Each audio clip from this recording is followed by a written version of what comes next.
Okay, I'm back finally after a long layoff.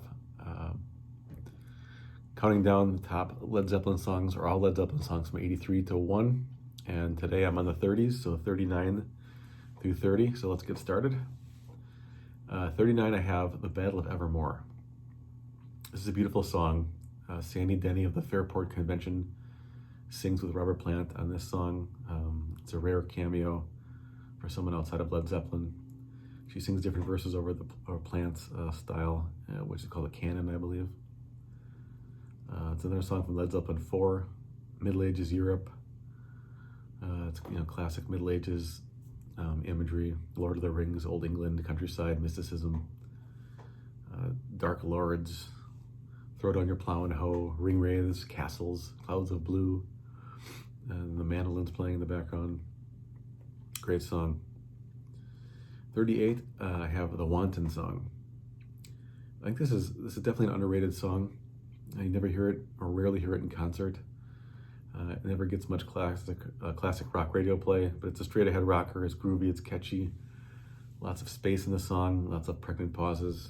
And maybe it never got its due because the lyrics are somewhat buried in the mix, I think. And the song has no chorus either. Interestingly, Jimmy Page addressed this at one point. I'm quoting from the book Led Zeppelin, All Albums, All the Songs. He said he didn't mind that it had no chorus, and he could have listened to the riff for half hour and be riveted and satisfied. So how's that for liking your own work? Pretty good.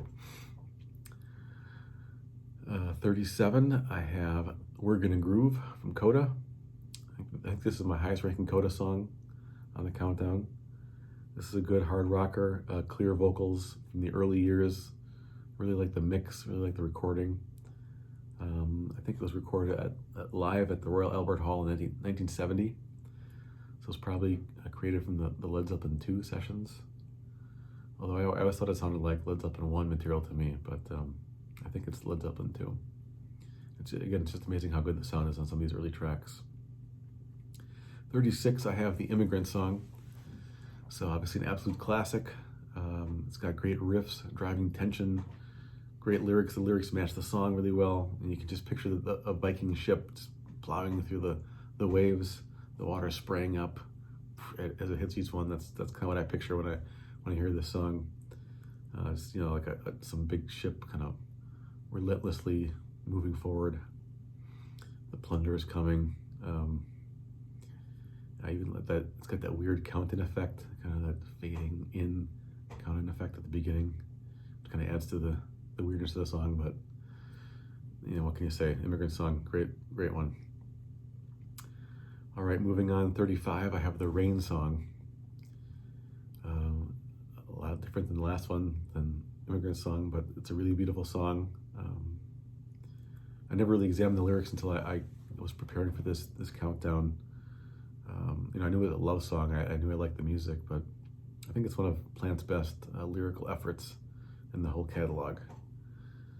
He says, "It's the springtime of my loving, the second season I am to know. You are the sunlight in my growing, so little warmth I felt before. It isn't hard to feel me glowing. I watched the fire that grew so low." So that's the opening verse, but great lyrics, beautiful musicianship, beautiful song. 34, I have No Quarter. So again, getting some big heavy hitters here, some epics, more Viking plundering. It's heavy, it's haunting, it features great keyboard and guitar work from John Paul Jones and Jimmy Page.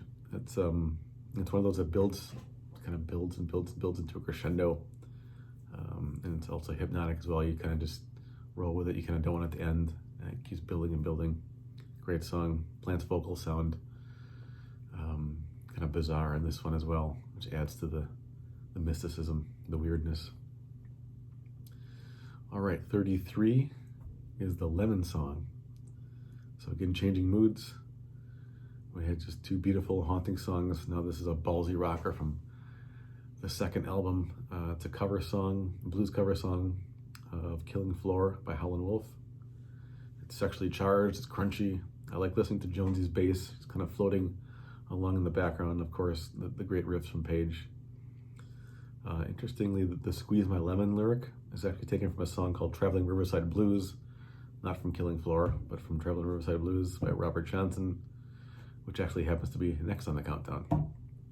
I didn't plan it that way. So it just came out when I was typing up the sheet and did the order, and there it is. So 32, Traveling Riverside Blues.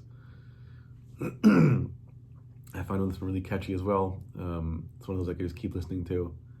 Great blues lyrics here. Keep my rider by my side. I have no idea what that means. Going down to Rosedale, but I like the imagery. It just sounds like something I can kind of get, but I don't quite understand. So, which is kind of, what Led Zeppelin is all about. It's always that mystery there. In a barrel house all night long. So I know this one technically, it doesn't fit in with the rest of the list because it wasn't on a studio album, but so sue me. I decided to include it. It did come out in 1990 on the big boxed Led Zeppelin set, and there was a video to the song as well. So it kind of seems like it belongs here as part of the catalog at this point. 31 is Celebration Day. I love the optimism of this song and the next one on the list too. It's also a really complicated lyric. I can't quite figure it out. I've kind of listened to it a bunch of times when I was preparing for this list and listened to it over and over. It's one of those songs that's revealed more to me as I've studied it. The music is upbeat and fun, and the lyrics seem to alternate between gloom and doom and then elation and happiness. And it also goes between the first person and the third person. So it starts like this. It says, her face is cracked from smiling, all the fears that she's been hiding, and it seems that pretty soon everybody's gonna know. And her voice is sore from shouting, cheering winners who are losing. And she worries if their days are few, and soon they'll have to go. So that sounds pretty ominous. Next verse is, my, I'm so happy. I'm gonna join the band. We're gonna dance and sing in celebration. We're in the promised land. One more interesting fact is that the original intro to this song, apparently it was a drum intro by John Bonham. It was actually deleted. So they just kind of blend in with the ending from Friends, and it just blends into this song on the album. Yeah, great song. Okay, number 30 is Dancing Days. Again, really optimistic. I like this one. You don't always get these from Led Zeppelin, but it's happy and unabashedly optimistic. No getting around that. Dancing Days are here again. If this one doesn't make you smile and want to dance, I don't know what does, but it's a really fun song. It fits with the brightness and the color of the Houses of the Holy album. So, okay. That is the 30s. Thanks for watching, and I'll be back soon with the 20s.